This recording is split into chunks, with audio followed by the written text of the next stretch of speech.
Hello. It is Wednesday, and I don't feel like being at work today, but you know what? I'm going to continue on, and I won't go home. I won't, because I need this money, and I need this PTO. Anywho, even though I don't feel like doing anything today, I shall press forward and give you this little bitty review of the have and the have-nots. This episode starts off where we left off from last episode. It was Wyatt, Justin, Jeffrey, and the rookie cop dude or whatever. A shot rang out. Bang! Not me. And they were like, I was like, who was getting shot? I was really hoping, if you saw the last one, I think I was hoping that Wyatt got shot. Because, I mean, I feel like we all can do without him. But at the end of the day, if you think about it, Jim Cryer and Catherine would not have too much of a storyline if they didn't have Wyatt, because Wyatt is one of the things that keep them somewhat together. And, I mean, if Wyatt was gone, if Wyatt went to glory, they wouldn't have much to even be talking about. They'd just be, out here on their own. And I feel like those two are needed on the show, so I'm going way too far with this. Anywho, so the shot rang out, and I'm trying to figure out, who got shot? Apparently nobody.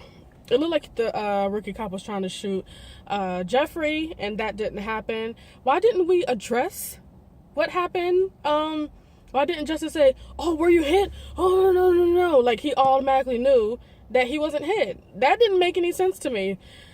But whatever, we'll move on. I'm happy that no one got killed, I guess. Anywho, and after that, Wyatt was like, kind of trying to look out for Jeffrey and be like, so who is that dude? And why is he acting all crazy and stuff? And why y'all fighting? Blah, blah, blah. And, Jeffrey was just brushing it off, because, of course, it is much more than he likes to play it off as, because, everybody's a friend. Anywho, Wyatt was like, yeah, you can't leave right now, because that cop dude is still out there, and you need to be safe. And Jeffrey was like, no, I need to leave. And call that number so you can get off drugs and detox well. Then after that, he left. Justin followed him home, and they were having a conversation about the little spat they had, that involved guns. And, I apologize to you, blah, blah, blah. And of course, the she-devil herself, Veronica, was listening in on this conversation. And I don't know how. I mean, she was on the second floor, right beside the window. It didn't look like she was trying to any of that. She was just looking down on them from above. So, of course, she came out. She had to address what was going on. So she said, what's going on? Blah, blah, blah. And he was like, he made an illegal U-turn. It's like, way to go, Justin, for trying to cover things up. But, at the end of the day, Veronica knows about Justin and Jeffrey, because once they got into the home, well, of course, Veronica confronted Justin, what are you doing with my son, blah, blah, blah. Then after that, Veronica went into the house and got in on Jeffrey, was like, so you got this beautiful woman in here waiting on you, but you want to fool with that thing over there. Everybody said that thing over there. So, that was that. I think that's pretty much it with Jeffrey and Veronica and them. Yeah, that's it for that. Moving on to Candice. Candice snuck out the hotel room that her and her son, little Quincy, as well as, let's see, I got a list of names so you can help me, because I don't know nobody's name.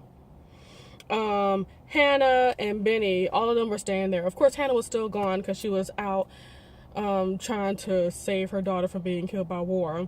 And Benny was sitting in the chair at the door of the hotel room.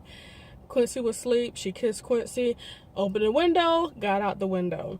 I wish they would have at least showed her getting out the window, but of course we got the gist because she was opening the window, blah, blah, blah.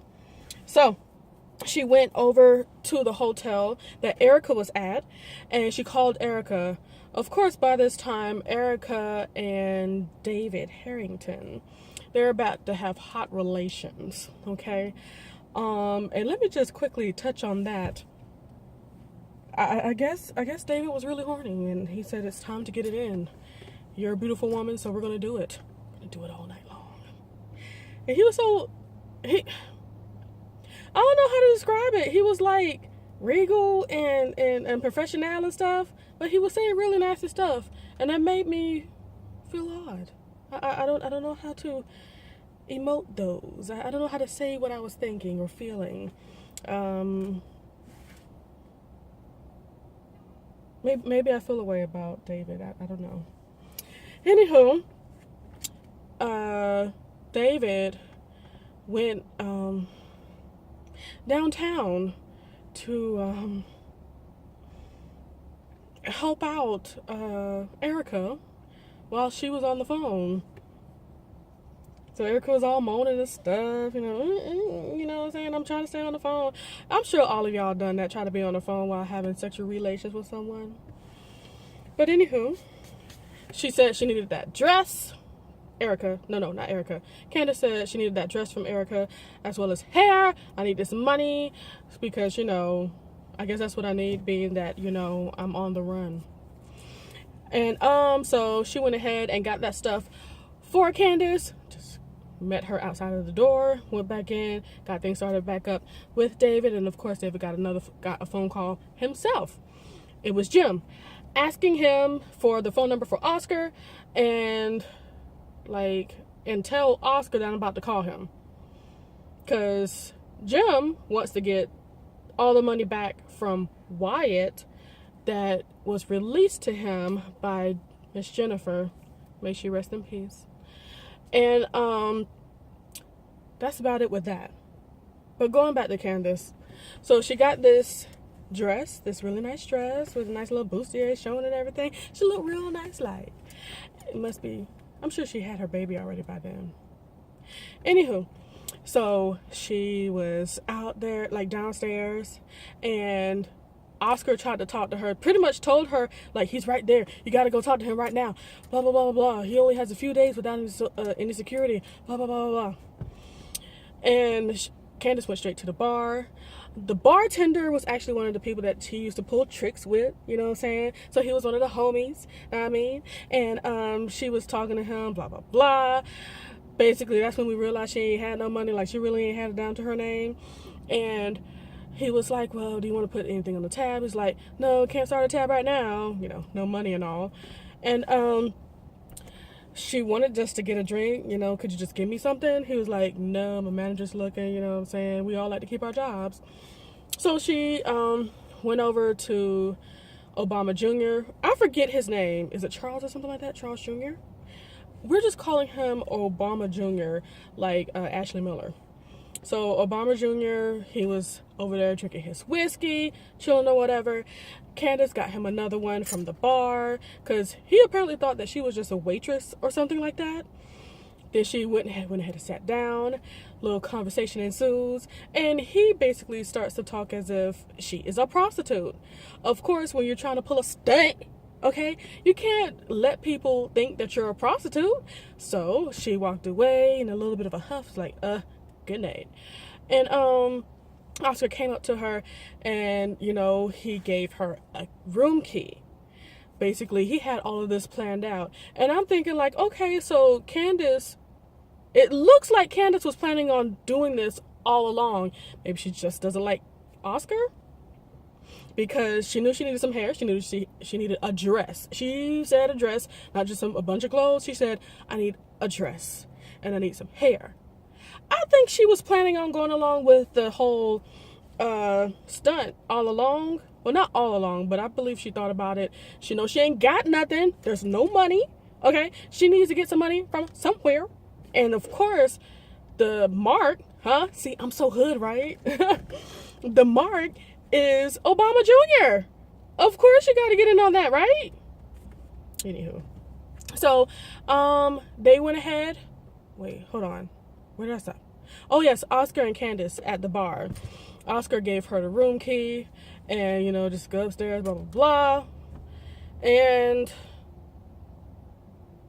he went ahead with the whole line like she's a prostitute. He was going to act like he thought she was a prostitute as well. And she said, "Get away from me!" You know what I'm saying?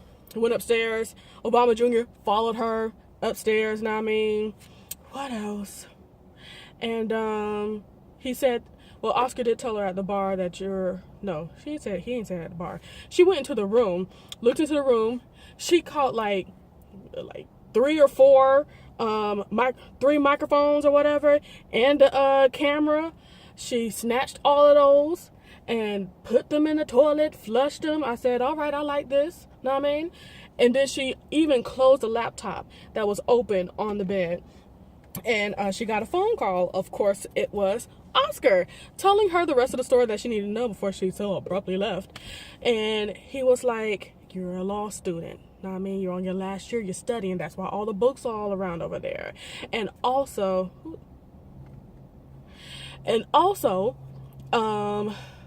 wait, that's it.